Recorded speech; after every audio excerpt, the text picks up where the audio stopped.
प्रातर्भजामि मनसो वत्साम् अज्ञम् वाचो विभान्ति निखिला यदनुग्रहेण यत्नेति नेति वचनेर्निगमा अवोचुस् तम देव देवम् आहुरग्रयम् प्रातर्नमामि तं स परम् अर्घ्यवर्णम् पूर्णं सनातन पदं पुरुषोत्तमाख्यं यस्मिन् इदं जगत् अशेषम् अशेषमूर्तिं रजवां भुजंगं प्रतिभासितं वै या कुन्देन्दु हारे हारे नवेला या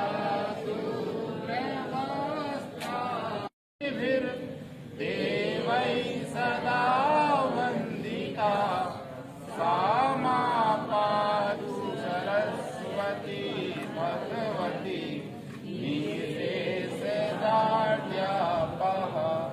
निशेषजाड्यापः गुरुर्ब्रह्मा गुरुर्विष्णु गुरुर्देवो महेश्वरः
मेनली एक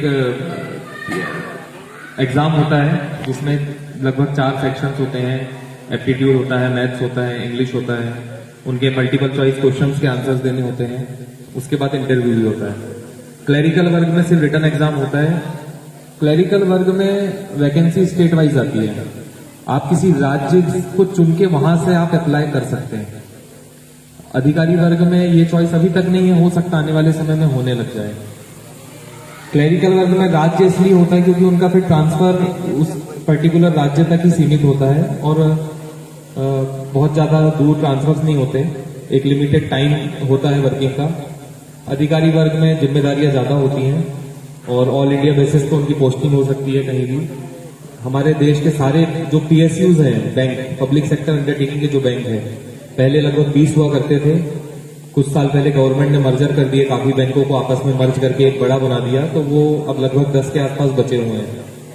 तो लगभग सारे बैंक ही अपने IBPS से स्टाफ लेते हैं। स्टेट बैंक अलग से शायद कंडक्ट करता है एग्जाम, वो डायरेक्ट रिक्रूट करता है अपना अरेंज करके, एग्जाम्स वगैरह एडवर्टाइज करके।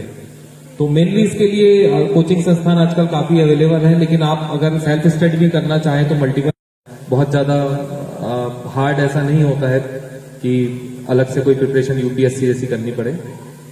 तो आप उस पर फोकस करना है तो मैथ्स इंग्लिश अगर स्ट्रांग रखेंगे तो वो आपको इजी पड़ेगा एग्जाम निकालने में, क्योंकि वहीं पे ज्यादा स्कोरिंग होती है।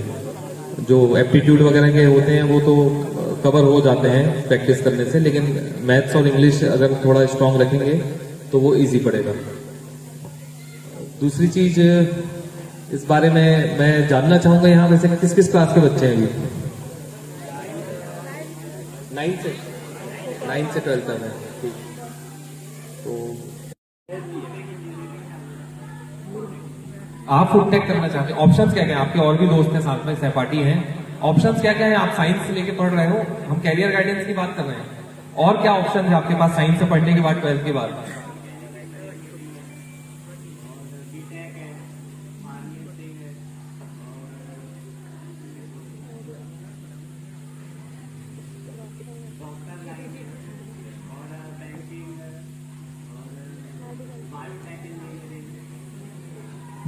बहुत ही बढ़िया इन्होंने बताया, बहुत सारे ऑप्शंस हमारे पास हैं। मेनली बैठिए, थैंक यू, इनके लिए जोरदार एक बार तालियां बजाते हैं। आपके साथ ही है, इनके पास बहुत सारे इन्होंने ऑप्शंस बताए। मेनली इन्होंने बताया जो डिग्रीज होती हैं हम इस फील्ड में कर सकते हैं, लेकिन जब हम इनको बांटेंगे ना कि चलो साइंस का एक बच्चा 12th के बाद कैरियर गाइडेंस सोचेगा तो वो क्या कर सकता है, तो मेनली 3 या 4 ऑप्शंस होते हैं। एक फार्मेसी सेक्टर होता है, एक डॉक्टर वाला सेक्शन होता है जो हम इसमें एमबीबीएस वगैरह करते हैं, या आप हो सकता है कि आयुर्वेदिक में पढ़ो, बीएचएमएस में पढ़ो, बीएएमएस में पढ़ो। एक फार्मेसी वाला होता है जो मेडिसिन लाइन, एक मेडिसिन लाइन के लिए भी होता है, एक रिसर्च भी होता है।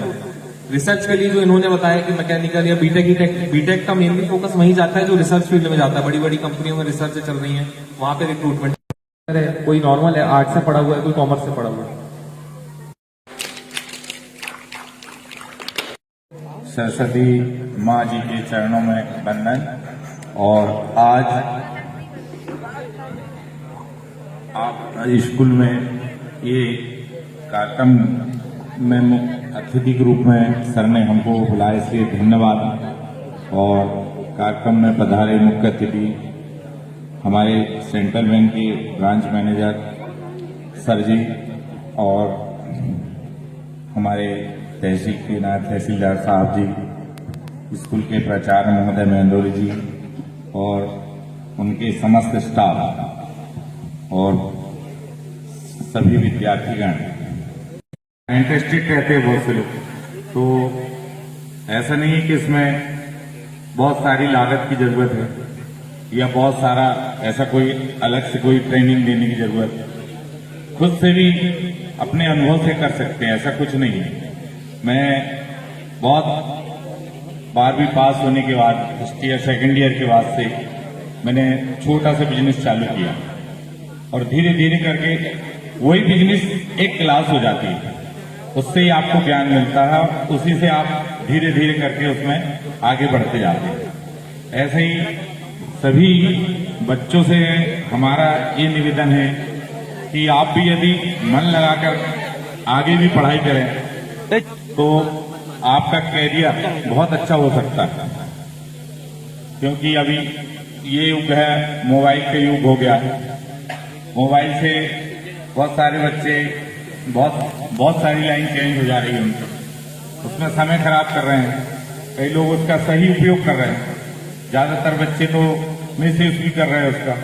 तो सबसे पहले तो अपने को टाइमिंग का समय निकलने के बाद ये समय आपके पास नहीं आएगा बाद, क्योंकि सबसे मेन चीज है आपकी शिक्षा। और शिक्षा नहीं है तो अपने तो 2 आंख भगवान ने दिए हैं, उससे दिखता है, लेकिन यदि शिक्षा नहीं हो तो फिर भी अपन अंधा हो जाएंगे और अपन पढ़ नहीं सकते, आगे कुछ नहीं कर सकते। सबसे पहली चीज ज्ञान बहुत जरूरी है, और आप अच्छी मेहनत करें, अच्छा परसेंटेज लाएं और स्कूल का नाम, आपके शिक्षक का नाम रोशन करें। ऐसा उद्देश्य बनाकर यदि आप पढ़ाई करेंगे तो निश्चित ही सब सफल होंगे। और हमारे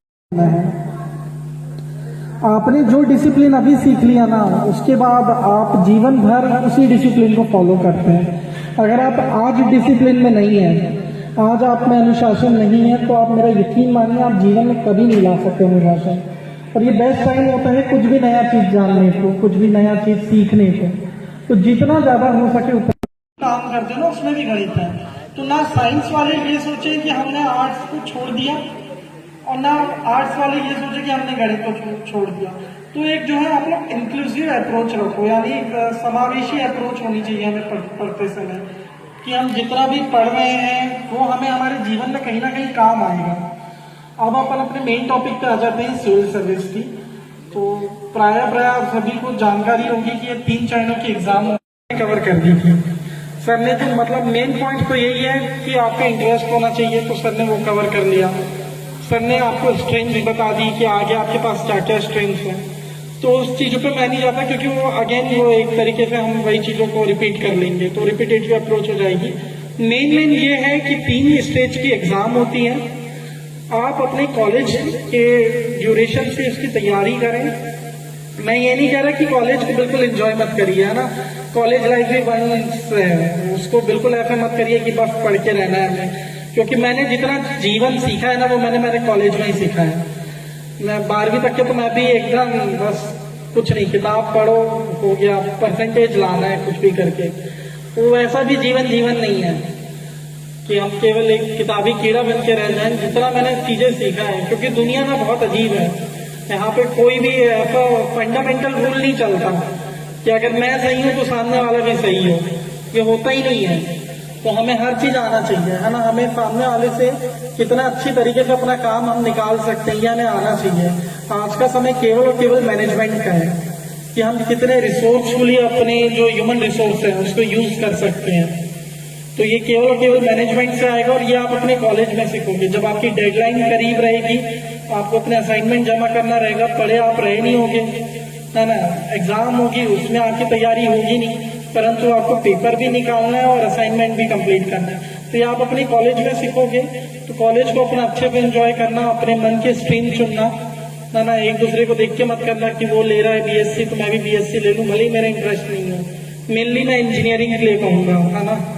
अगर आप इंजीनियरिंग में जाना चाहते हैं ना, तो पहले श्योर हो जाएं कि मुझे इंजीनियरिंग में जाना ही है। जबरन देखा देखिए मत जाइएगा इंजीनियरिंग में, ऑलरेडी बहुत क्राउड है वहाँ।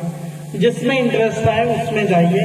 और मेरा तो आप लोगों को ये होगा कि सबसे अच्छा तो आप लोग खुद का व्यवसाय करें, है ना। जैसे सर ने बताया, वर्मा जी ने, मैं तो व्यवसाय को सबसे अच्छा मानता हूँ, क्योंकि वहाँ पे हम एम्प्लॉयमेंट जनरेट करते हैं, है ना। अगर आप नौकरी करते हो तो कहीं ना कहीं आप किसी से एम्प्लॉयमेंट मांग रहे हो। हमारा देश पीछे इसलिए ही है क्योंकि हम लोग ज्यादा नौकरी पे बिलीव करते हैं रादर देन कि हम नौकरी जनरेट करें। तो कोशिश करो, आज का समय बहुत ज्यादा रिसोर्सफुल है, हम ग्लोबली काफी अच्छा अचीव कर रहे हैं। हर आपको जितनी भी एडवांसमेंट है, इंटरनेट की मदद से आपको हर चीज पता चल जाएगी। तो कोशिश करो कि व्यवसाय की ओर आप लोग ज्यादा आकर्षित हो रादर देन नौकरी करना करिए। मतलब मैं ये नहीं कह रहा कि मत ही करो, है ना। पर अगर आप एम्प्लॉयमेंट करो, मतलब एम्प्लॉयमेंट जनरेशन क्रिएट करोगे, तो आप और 10 लोगों को नौकरी दे पाओगे, हमारी इकोनॉमी बूस्ट होगी। और लगभग हम जो हम लोग सोच रहे हैं कि 2030 तक हम लोग डेवलपिंग इकोनॉमी हो जाए। आर्ट्स वाले इससे रिलेट कर पाएंगे कि 2030 तक के हमने एक विजन लेके रखा है कि हम जो है एक विकसित देश बन जाएंगे। तो उसके लिए जरूरी है कि हमारी इकोनॉमी बूस्ट हो। सिविल सर्विस में आप लोगों के कोई प्रश्न है तो वो पूछिए, फिर वरना मैं वो एकदम रिपीटेटिव हो जाएगा। सर ले लिया फोटो और वीडियो स्टैंडिंग की फोटो कुछ साइड से किसी के भी कोई प्रश्न हो एग्जाम को रखें। पैरेलली जब आप अपने, जैसे आप 12th जो है आप साइंस से कर रहे हो, है ना, तो आप ये मान के चलो कि जब आपका इंटरव्यू होगा तो निश्चित ही आपसे जो है 12वीं में आपने क्या पढ़ा। जैसे केमिस्ट्री में होता है रोसेनबर्ग रिएक्शन, केनिंजारो रिएक्शन, है ना। ये तो आप लोगों के वो भी है कि मतलब ये तो पढ़ के जाइए, ये आना ही है पेपर में, है ना। रसायन विज्ञान का है ये, केनिंजारो होता है, रोसेनबर्ग होता है, तो एजीमुथल प्रिंसिपल होता है ना, और मैक्सवेल थ्योरी होता है। तो पढ़े लिखे हो ना तुम लोग, करके रखे हो, है ना। उम्मीद तो मैं यही कर रहा हूँ तुम लोग करके रखे होगे, क्योंकि इस बार मैं देखूंगा 12वीं और 10वीं का यहाँ का रिजल्ट क्या है ना। तो मैं देखूंगा, तुम लोग चेक करूंगा। मैं उम्मीद करता हूँ कि तुम लोग छिंदवाड़ा टॉप तो करो, है ना। क्या हंस क्यों रहे हो? उम्मीद तो कर ही जा सकते हो, मेरे को तो दुनिया का है। तो नहीं, जो अपने 12th बोर्ड का जो है ना कि तुमको क्या लगा कि उसका क्या निकला, तो बैटल ऑफ प्लासी से यही निकला कि जो नवाब के हाथ है उसके हाथ से बंगाल निकल गया, है ना, अंग्रेजों को अधिकार मिल गया। पर वहीं पे अब यहाँ पे एक मेन पॉइंट होती है, अगर वहां पे तुम ये लिख पाओ कि बैटल ऑफ प्लासी से ही बैटल ऑफ बक्सर की नींव पड़ गई थी, अगर तुम इतिहास को अच्छे से पढ़ो, है ना। 1765 की है ना बैटल ऑफ प्लासी, और 1700 कब की है? 1756। बताओ प्लासी कब का है? मोबाइल चलाना तो खूब आता है। 1764 का बैटल ऑफ बक्सर है। प्लासी कब का है? 56। अप्रॉक्स नियर बाई ये दोनों। बैटल ऑफ प्लासी में ही जो है बैटल ऑफ बक्सर की नींव पड़ी है। तो अगर तुम उसको कंक्लूड करोगे ना, तो मेरे को लगता है इसमें ज्यादा अच्छी नंबरिंग होती है। तो हमेशा अपना आंसर हमेशा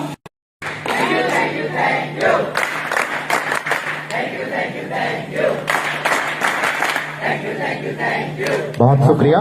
हेनरी ड्यूनार्ट था, इसका नाम हेनरी ड्यूनार्ट था। उन्होंने वहां रात में पड़े हुए उन सैनिकों की चीख कराह सुनी, तो वहां के स्थानीय किसानों की सहायता से उन सैनिकों का उपचार किया। कुछ को तो उन्होंने बचा लिया, पर कुछ का खून इतना ज्यादा बह गया था या घाव में विषाक्त हो गया था कि वो उन्हें नहीं बचा पाया। और वहीं से उस व्यक्ति के जीवन में टर्निंग पॉइंट आया। वह वापस जिनेवा आया, स्विट्जरलैंड की जो राजधानी है, और वहां आकर लोगों को प्रेरित करने का प्रारंभ किया कि क्यों ना हम, जब युद्ध भी होता है तो शांति काल में एक ऐसी व्यवस्था हम तैयार करें कि उस घायल सैनिक को अलग हटा लिया जाए और पहले उसका उपचार किया जाए। और ऐसे शख्स का हम आज जन्मदिन मना रहे हैं। मैं आग्रह करूंगा सम्मानीय मंच से कि सर हेनरी ड्यूनार्ट के छायाचित्र पर पुष्पहार व दीप प्रज्वलित कर उनको, उनके प्रति हम कृतज्ञता जाहिर करें। आग्रह है आदरणीय R K. Baghel sir, HR Chaudhary. तैयार, प्रार्थना शुरू। तू हिंदुस्तान है, तू रहीम है, तू करीम है, से खुदा हुआ, तू ही हमारे गुरु, तू यीशु मसीह, हर नाम में तू समा रहा, तू ही राम है, तू रहीम है, तू करीम है, से खुदा हुआ, तू ही हमारे गुरु, तू यीशु मसीह, हर नाम में तू समा रहा, तेरी जात पाक कुरान में, तेरा दर्स वेद कुरान में, तेरी जात पाक कुरान में, तेरा दर्स वेद कुरान में, गुरु ग्रंथ जी के पठाने में, तू प्रकाश अपना दिखा रहा, तू ही राम है, तू रहीम है, तू करीम है, से खुदा हुआ, तू ही हमारा गुरु, तू यीशु मसीह, नाम में तू समा रहा। और दास है कहीं कीर्तन, कहीं राम गुण कहीं आवन, अरदास है कहीं कीर्तन, कहीं राम गुण कहीं आवन, धीरे गाए सवेरे, तेरा भक्त तुझे को बुला रहा, तू ही राम है, तू रहीम है, तू करीम है, से खुदा हुआ, तू ही हमारा गुरु, तू यीशु मसीह, हर नाम में तू समा रहा, विधिवेश जात के भेद से हमें मुक्त करेगा परम पिता, विधिवेश जात के भेद से हमें मुक्त करेगा परम पिता, तुझे देख पाए सभी में हम, तुझे देख पाए सभी जगह, तू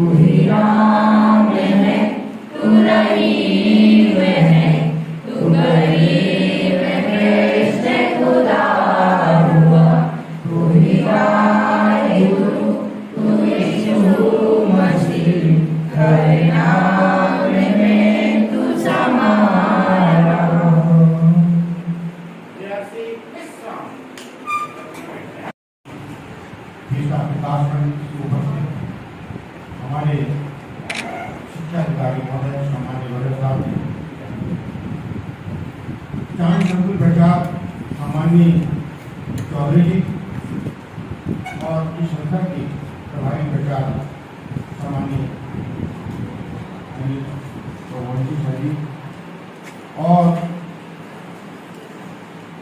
सामने विराजमान इस संस्था के वरिष्ठ साथी आदरणीय रघुवंशी जी,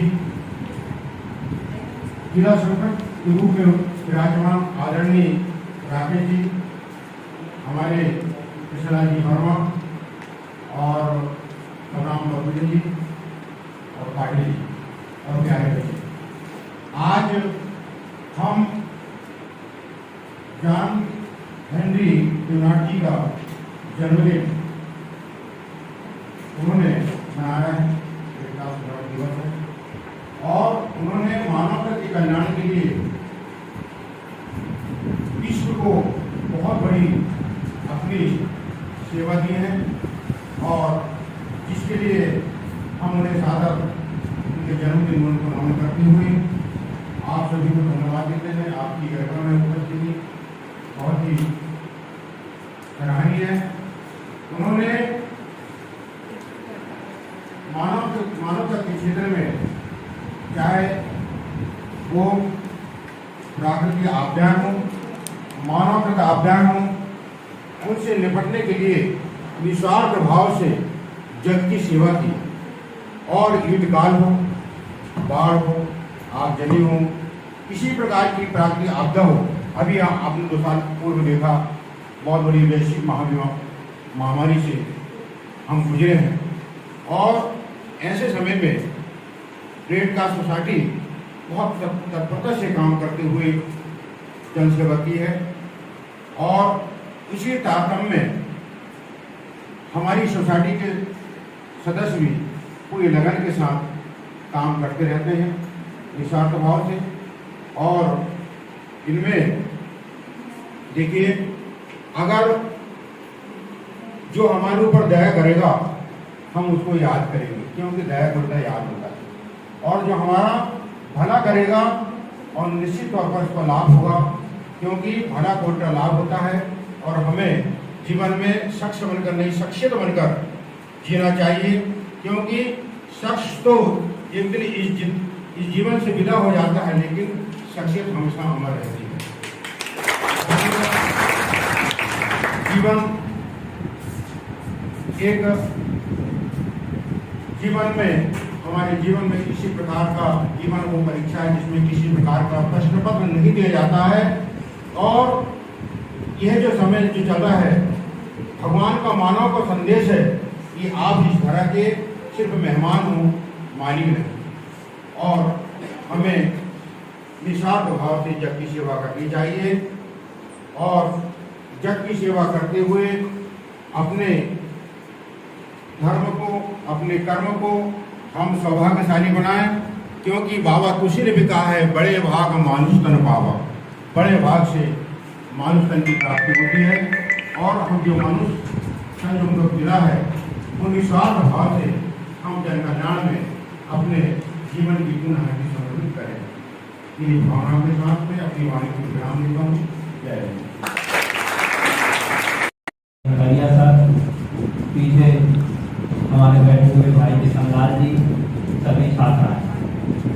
जैसा कि सर्वविदित है, आज वर्तमान परिवेश में मानव सेवा की बहुत ज़्यादा अवसर है।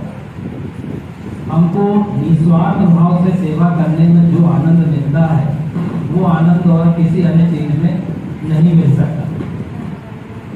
बहुत सी ऐसी स्थितियाँ हमारे पास निर्मित होती है, जैसे अभी वर्तमान में एक गवर्नमेंट ने कानून बनाई थी हिट एंड रन, उसका काफी विरोध हुआ, जबकि वो कानून जो है मानवीय दृष्टिकोण से बहुत अच्छा था कि धोखे से अगर कोई टकरा जाता है तो उसका आप ट्रीटमेंट करवाइए। तो व्यक्ति करवाता नहीं है, वो क्या जैसे ही टकराया वो व्यक्ति जीवित है या क्या क्षति उसकी हुई है ये कोई नहीं देखता। हमारा मुख्य उद्देश्य होता है कि हम स्पॉट छोड़कर कैसे भागें, और उसमें पूरे ट्रांसपोर्टर्स लोगों ने उसका स्ट्राइक किया। तो ये इस प्रकार के कानून की आवश्यकता क्यों है? क्योंकि व्यक्ति मानवीय दृष्टिकोण भूल जाता है। आज हम देखते हैं प्रतिदिन एक्सीडेंट से बहुत ज्यादा मौतें होती, उसका कारण क्या है कि हम लोग एक तो मोबाइल का दुरुपयोग करते हैं, दूसरा मादक पदार्थों का भी ड्राइवर लोग सेवन कर लेते हैं, ऐसी बहुत सारी घटनाएं होती हैं।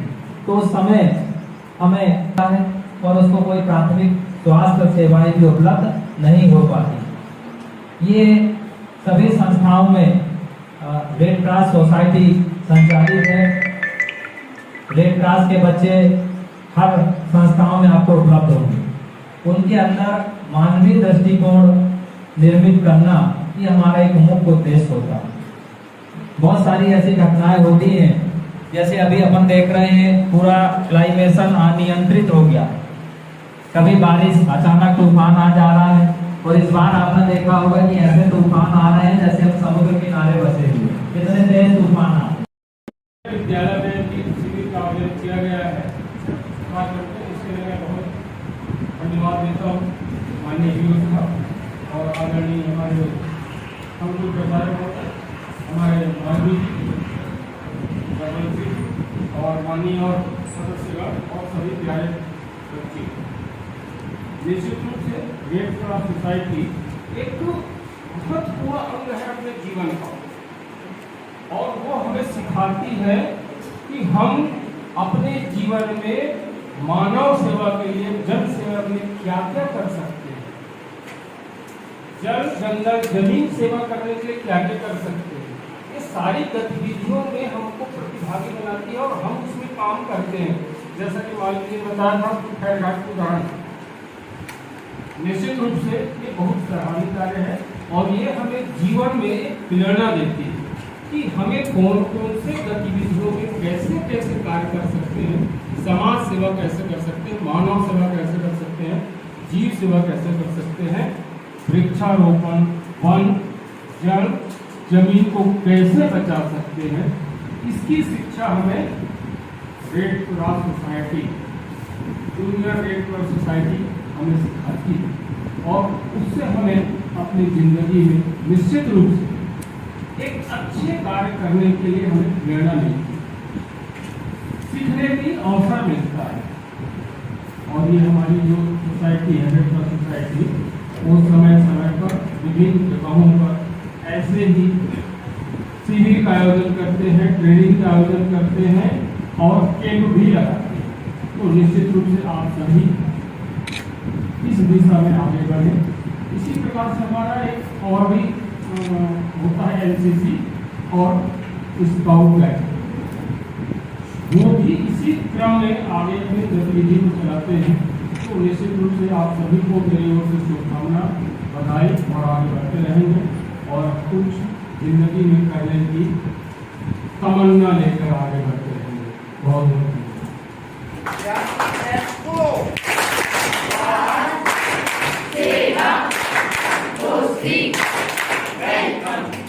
धन्यवाद। पंडित जवाहरलाल नेहरू दल विश्राम, सावधान, विश्राम, सावधान, सैल्यूट। जैसे थे पंडित जवाहरलाल नेहरू दल विश्राम, सावधान, विश्राम, सावधान। अभी हम लोगों को क्या करना है? दल विश्राम, आराम से। हम लोगों को क्या करना है? आज एक दिवसीय हमारा क्या है? कब बुलबुल का शिविर है, जो कहाँ लगेगा? जिला स्तर पर लगेगा जिसमें बहुत सारे बच्चे आएंगे, विद्यालय आएंगे, है ना। हम लोगों को वहाँ प्रतिभागिता करनी है और आप लोगों से अपेक्षा है कि आप लोग कैसे वीर बालक की तरह हमारे कप्स के बच्चे, ये क्या कहलाते हैं? कप्स के बच्चे। क्या कहलाते हैं? कप्स के बच्चे। कप्स मतलब शेर के बच्चे। शेर के बच्चे, ये जिसको हम वीर बालक कहते हैं, वो हमारे यहाँ से भाग लेंगे। इधर जो है हमारी बुलबुल, कितनी बुलबुल भाग लेगी? 6 बुलबुल उसमें भाग लेंगे। तो हम लोगों को चलना है और उस कैंप में प्रतिभागिता करनी है, जहाँ हम लोग क्या सीखेंगे? हम लोग सीखेंगे कप ब्रीडिंग सीखेंगे, विशाल गर्जना जिसको बोलते हैं, हम ध्वज फहराना सीखेंगे, है ना। और हम लोग क्या सीखेंगे? तारा की कहानी सुनेंगे, मोगली की कहानी सुनेंगे, वहाँ ड्राइंग करना है हम लोगों को, रात में ढेर सारे खेल खेलना है ना। और अभिवादन का तरीका हम लोग सैल्यूट करते हैं ना, वैसे हम लोग को करना है। ये सारा कुछ हम लोग सीखेंगे। तो सभी तैयार है? सभी कोशिश करेंगे? क्या करेंगे? कोशिश करेंगे। क्या करेंगे? कोशिश करेंगे। सभी क्या करेंगे? कोशिश करेंगे। हमारा आदर्श वाक्य क्या है? कोशिश करो। कोशिश करो। क्या बोलते हैं हम लोग? कोशिश करो। ठीक है, तो सभी लोग उसमें प्रतिभागिता करेंगे। स्टॉप कर दो बेटा, सब उतराओ सामने।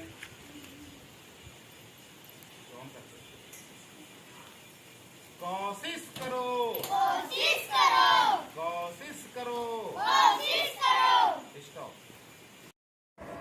बच्चों, आज जो है हम लोग CCLE की गतिविधि में सहभागिता करेंगे और सहभागिता में हमारे पास 2 विषय हैं।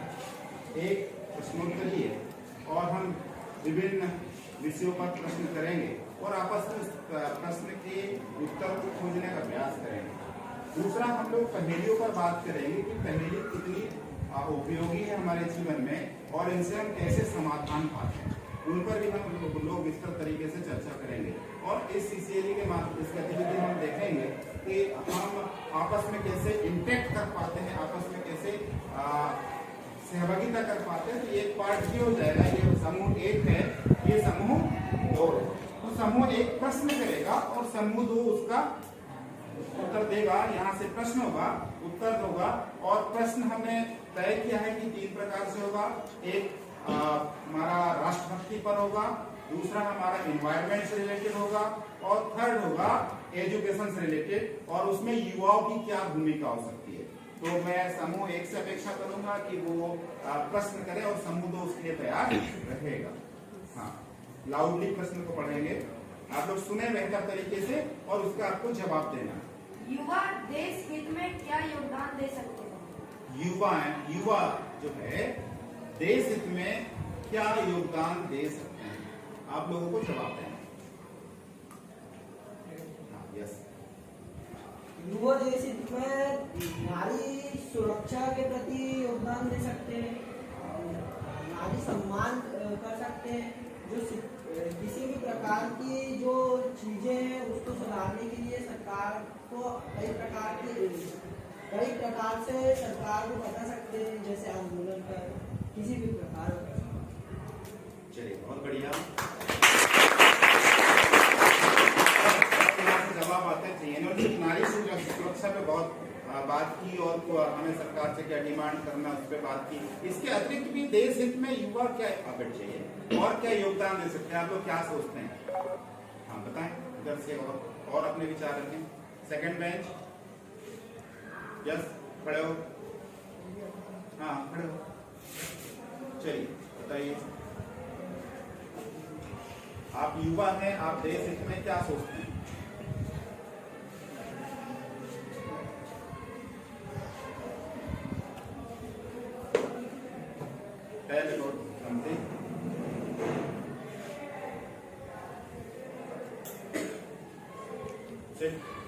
नेक्स्ट, हाँ उधर से पीछे से आप लोगों को कोई बोलना चाहेगा? युवा अपना सहयोग इस प्रकार दे सकते हैं, जैसे कि किसी काम में सरकार का हाथ बटाकर कोई जॉब को ज्वाइन कर, जैसे आर्मी, डॉक्टर, पुलिस।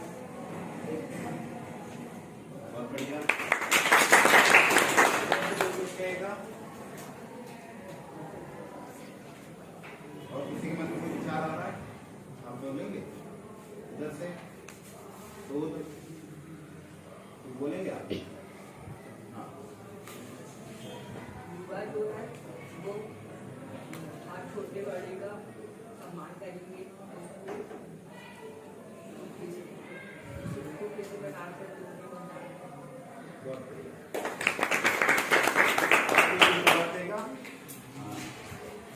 युवा जो सरकार द्वारा बनाई गई चीजों का नुकसान न करके उसमें सहयोग मतलब सुधारने के लिए और कोशिश कर सकते हैं और ज़्यादा से ज़्यादा अपने आसपास के एरिया को साफ रख सकते हैं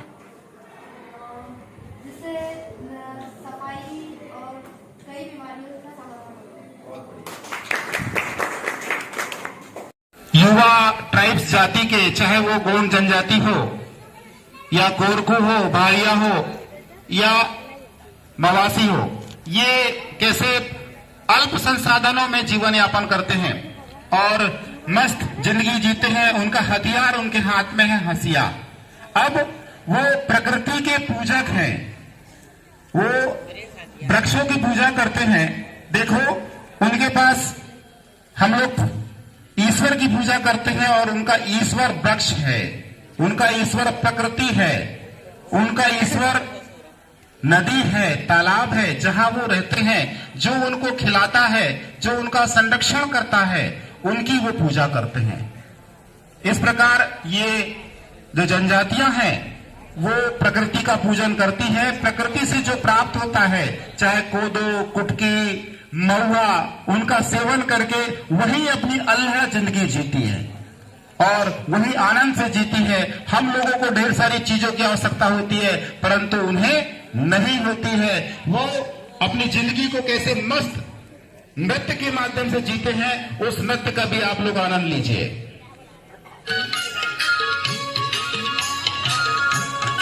जोरदार तालियां।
नाच है।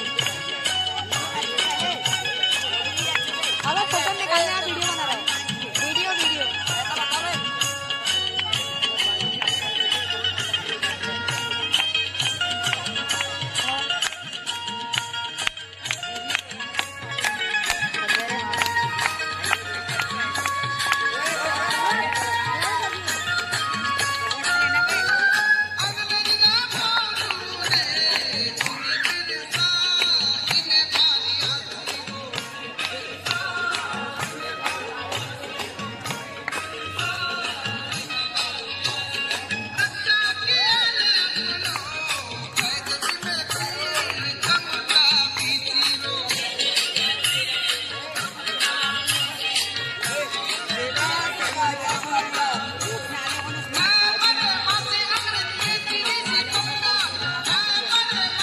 नहीं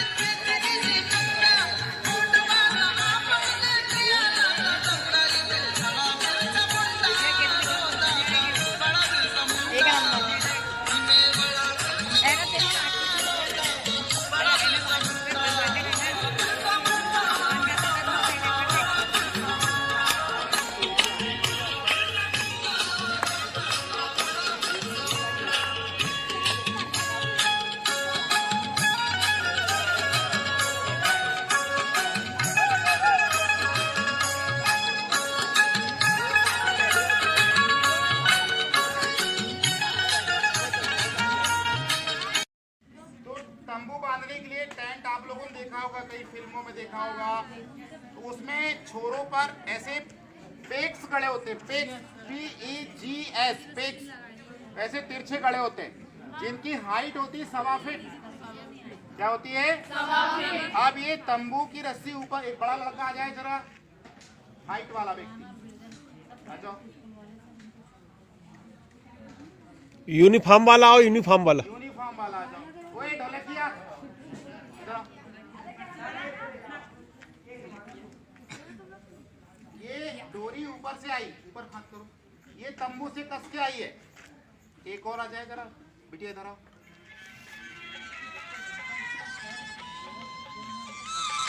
ये पेक्स है, ये पेक्स है, ये 1.25 फीट है, हमारे पास सूखी नहीं है।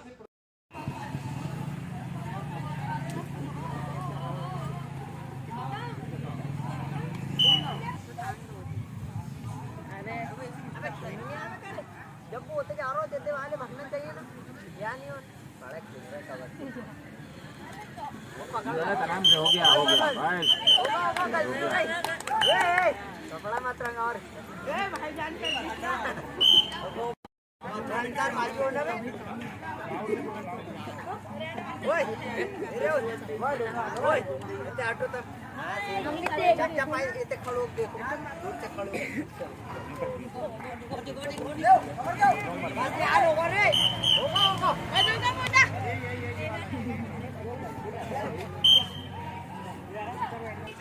ये बैठ चल तू बैठ देखो अब जाओ ना मोहम्मद विवेक तो लड़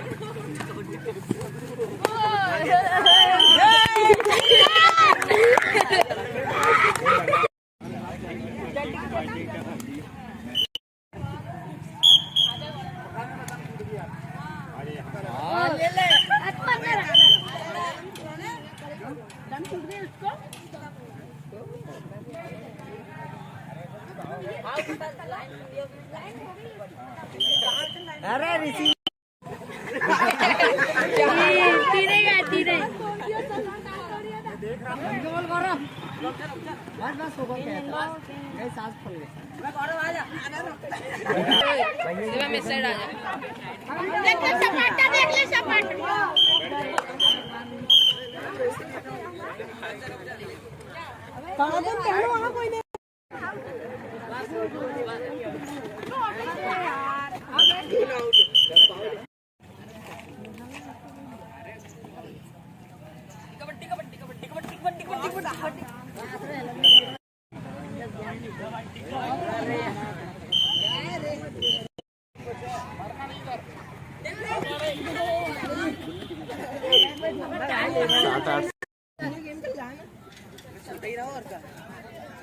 अंदर सांस बस नहीं है ना।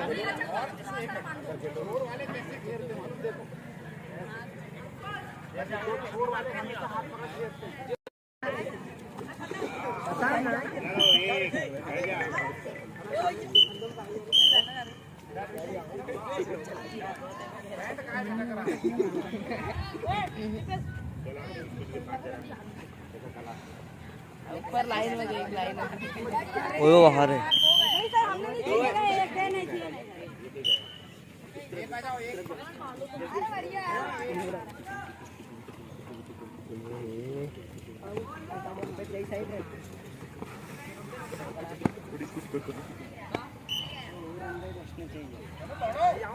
ऐसा साइट 8 हो गए ऐसा 8 है जेता जो तो जाग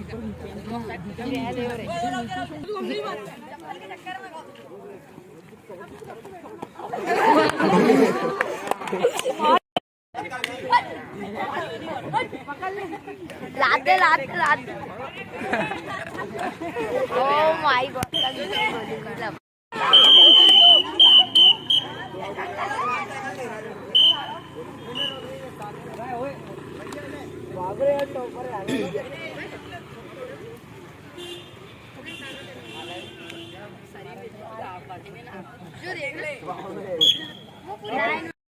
तो तंबू बांधने के लिए टेंट आप लोगों ने देखा होगा, कई फिल्मों में देखा होगा, तो उसमें छोरों पर ऐसे पेक्स गड़े होते हैं, पेक्स PEGS पेक्स, ऐसे तिरछे गड़े होते हैं जिनकी हाइट होती है 1.25 फीट।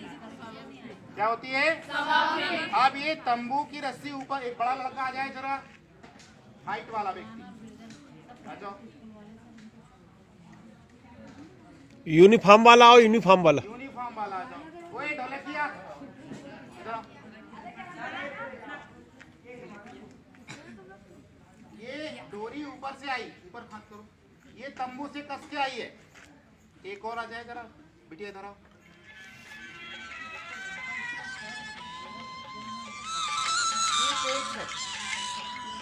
ये पेक्स है, ये सवा फुट ऊंची है, हमारे पास चूंकि नहीं से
गवर्नमेंट बॉयज़ हायर सेकेंडरी चांद में स्वच्छता सेवा 2024 के अंतर्गत 17 सितंबर 2024 से 2 अक्टूबर तक स्वभाव स्वच्छता संस्कार स्वच्छता के अंतर्गत बालक शाला चांद में कार्य करते हुए विद्यालय के हमारे सोनी जी और मालवी सर और यहाँ संस्था के सभी शिक्षकगण भी यहाँ पर सेवा दे रहे हैं।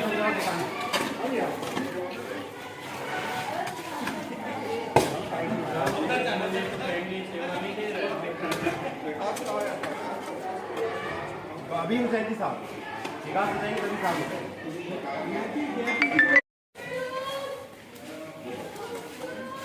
धीरे से रखो सर, बिल्कुल में बोल रहा है।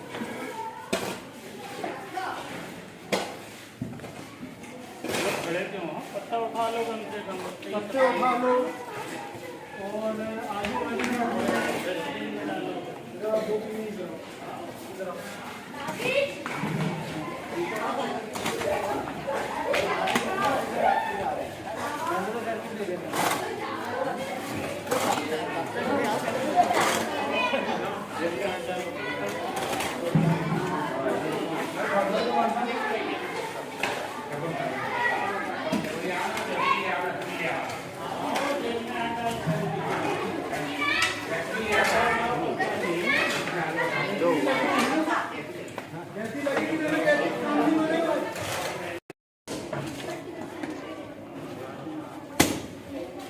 दूसरा एक व्यक्ति आया। शासकीय बालक उच्चतर माध्यमिक विद्यालय चांद में स्वच्छता पखवाड़ा के अंतर्गत विद्यालय में श्रमदान करते हुए पवन रघुवंशी जी, मालवी सर, पवन और राजीव खान सर, मैं स्वयं सीताराम रघुवंशी, मेदोली जी, वर्मा जी सभी यहाँ श्रमदान करते हुए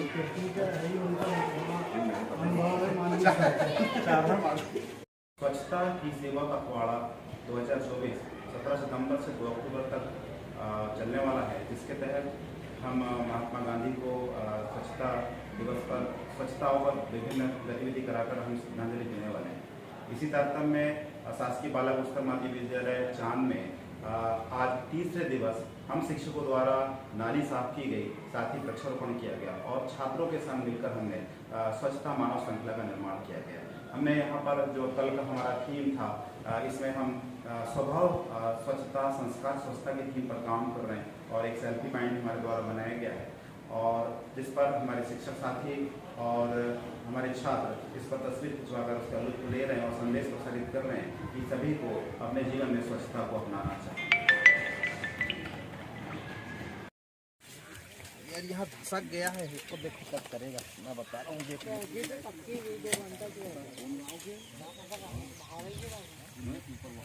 विदेश के लग रहा है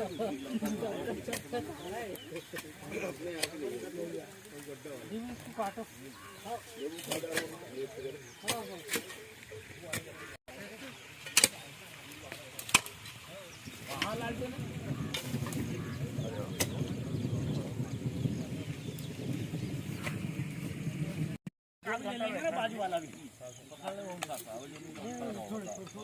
अरे लगा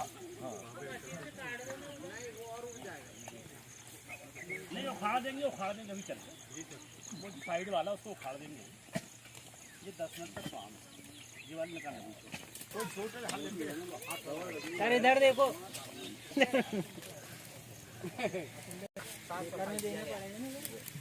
देख रहे हैं। हाँ उसको काटो यार, देखो सफाई कर रहे पखवाड़ा हमारा चल रहा है। उस स्वच्छता पखवाड़ा में आप लोगों को यहाँ पर मध्याह्न भोजन खाने मध्याह्न भोजन होता है, तो मध्याह्न भोजन के पहले या शौच के बाद घरों में या दैनिक क्रियाओं में हाथ कैसे धोना चाहिए, तो आज हाथ धुलाई के लिए आपको बताया जाएगा। उन कर्मों का आपको पालन करना है और वैसे ही आपको हाथ धोना है। अब हाथ धोने के फायदे क्या हैं कि सारे काम हम लोग हाथ से करते हैं, हाथ जो है, और सबसे ज्यादा गंदे भी हाथ होते हैं। यदि हम नंगी आंखों से हाथों को देखेंगे तो कोई कीटाणु उसमें दिखाई नहीं देता या कोई जीवाणु दिखाई नहीं देता, परंतु कोई हम दूर भी उससे पहले सूक्ष्म दृष्टि से या उससे हम देखेंगे तो हमारे हाथ में छोटे छोटे वायरस या जीवाणु पाए जाते हैं। तो उसको क्या करना चाहिए, जब कोई भी भोज्य पदार्थ खाएं हम, तो उसको निर्धारित प्रक्रिया में हाथ धोना चाहिए। तो सबसे पहले हाथ कैसे धोते हैं, जैसे ये सबसे पहले हाथों को पानी से भिगोना है, थोड़ा सा पानी से भिगो लिया। फिर क्या करना है, साबुन से हाथ को साबुन लगाना है, और साबुन लगाने के बाद सबसे पहले अच्छा ऐसे बाहर से साबुन को रगड़ना है, ठीक है। फिर नाखून को ऐसे ऐसे करना दोनों हथेलियों में, दूसरा चरण हो गया। फिर ये ऐसे ऐसे करना है, बीच में जो रहता है वो हमको निकालना है, ठीक है। तीसरा चरण हो गया। फिर हाथों को इसी प्रकार मलना है, जोर जोर से मलना है ताकि पीछे गंदगी हो, और फिर पानी डाल के धो लेना है, और सफाई से धोना है। कम पानी का इस्तेमाल जरूर करेंगे, पर पर्याप्त पानी डालेंगे ताकि हमारे हाथ धुल जाए। सभी को इसी प्रक्रिया के तहत हाथ यहाँ पर धुलाई करना है, ठीक है। चलो आओ। और ये हमारे पास टॉबिल है, इससे हम लोग क्या करेंगे, हाथ को पोंछेंगे।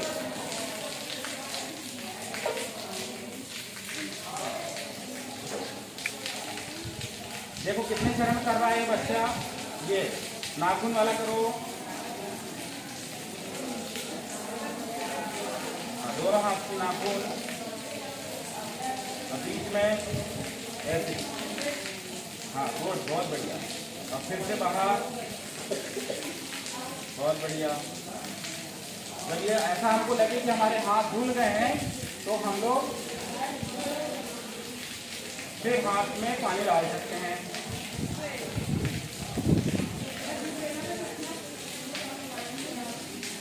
और ये टॉबिक से हमें हाथ पोंछ लेना। चलो आप चले जाओ क्लास में। नेक्स्ट फोटो ले लेते हैं इसके बाद।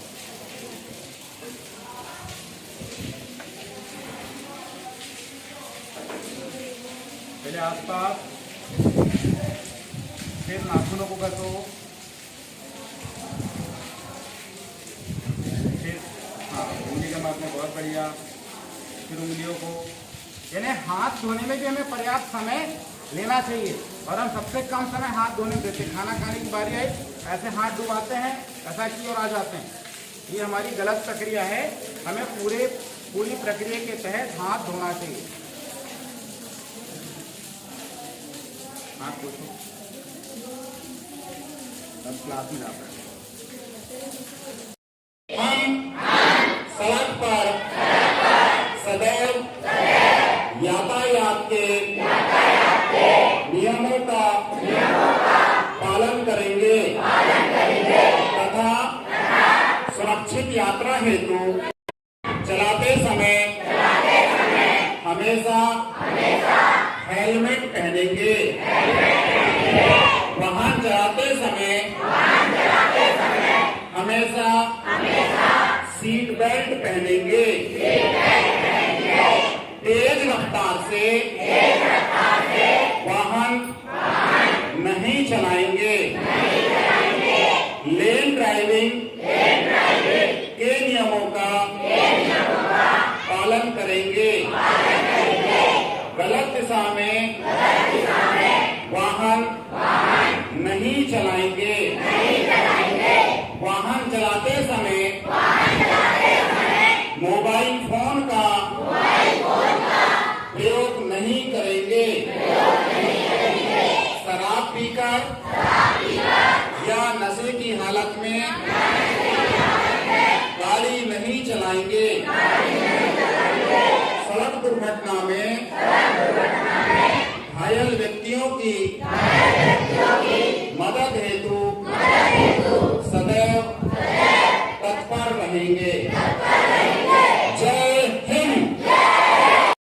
पखवाड़ा चल रहा है, और स्कूल शिक्षा विभाग हमारे जितने युवा स्कूल में आते हैं, चाहे वो कक्षा 9 का बच्चा हो से लेकर 12 तक के बच्चे हो, हमारी विभाग की एक महत्वपूर्ण जवाबदेही है कि इन बच्चों को नशे के नुकसान से दूर रखा जाए।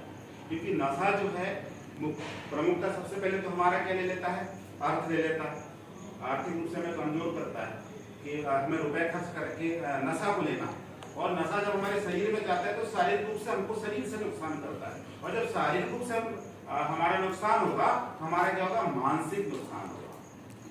हमारा जो मानसिक संतुलन वो गड़बड़ाएगा, और जब वो गड़बड़ाएगा तो हमारा चरित्र का नुकसान होगा। कुल मिलाकर हम पैसे से समय की बर्बादी कर रहे हैं, और समय की बर्बादी करते हुए हम अपने आप को कहाँ एक प्रकाश से अंधकार की ओर ढेल रहे हैं। तो हमें नशा से दूर होना है, और आज वही हमारा टॉपिक है कि नशे से बर्बाद होता युवा।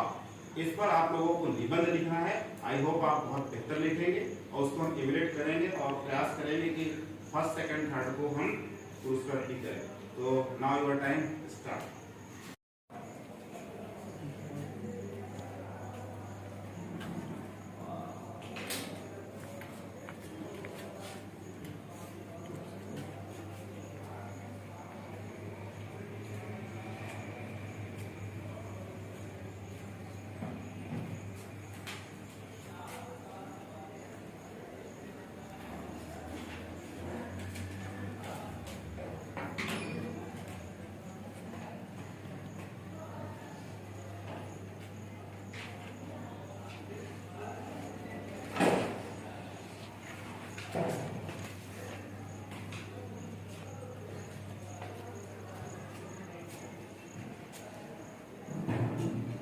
जीवन की कल्पना नहीं की जा सकती।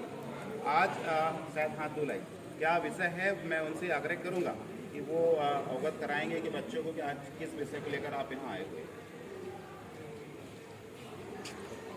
देखिए, नगर परिषद में अभी अभियान चलाया जा रहा है, स्वच्छता अपनाओ बीमारी भगाओ।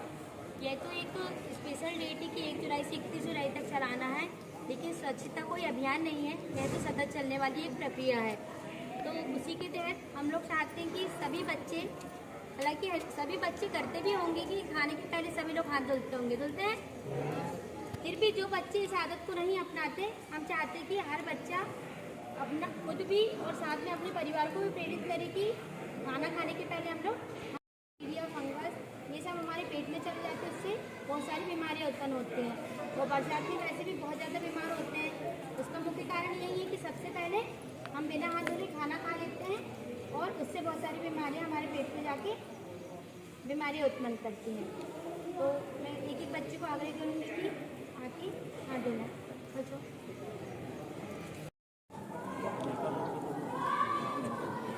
साबुन आप लोगों ने लिया, साबुन लेने के बाद इस साबुन को पहले आसपास ये करना है, ठीक है, पूरा हैंड। उसके बाद ये करना है, ठीक है। फिर ये नाखून के बीच में गंदगी ना हो करके ये करना है। उसके बाद वापस ये करना है, और फिर ये 3 स्टेप यहाँ हो जाते हैं। उसके बाद क्या कर लेना है, हैंड वॉश कर लेना। देखो मैंने भी स्वच्छता अपना लिया, आप लोगों को निश्चित तौर पे हम एक स्वस्थ मस्तिष्क का निर्माण करेंगे, और स्वस्थ मस्तिष्क में निश्चित तौर पर स्वस्थ बुद्धि का निर्माण होता है, जो हमारे जीवन को सफल बनाती है। साथियों, निश्चित तौर पर अगर आप जीवन में स्वच्छता पर विशेष ध्यान दें, शारीरिक स्वच्छता हो, हाथ की स्वच्छता हो, हमारे घर के वातावरण की स्वच्छता